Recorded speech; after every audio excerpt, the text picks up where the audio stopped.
Spazzatura, lattine, tovaglioli, bottiglie, piattini di plastica e altri rifiuti che fanno pensare a ciò che resta di una festa, magari di compleanno per una bambina.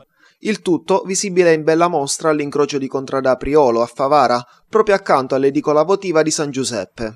Questo è quanto è stato incivilmente lasciato per terra da almeno 4 giorni. Il tutto è stato ripreso dalle nostre telecamere nel corso di una diretta streaming andata in onda ieri sulla nostra pagina Facebook Sicilia TV. Queste mini discariche abusive, che sorgono come funghi da un giorno all'altro, non sono una novità, purtroppo, per il territorio di Favara.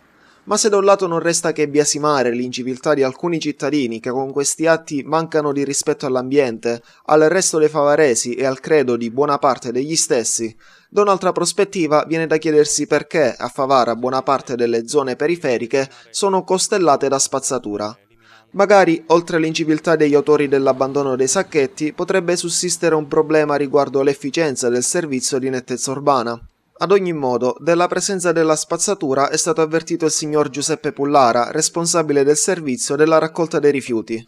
Lo stesso si è dimostrato ancora una volta pronto e disponibile, promettendo un intervento di bonifica del posto per la mattinata di domani.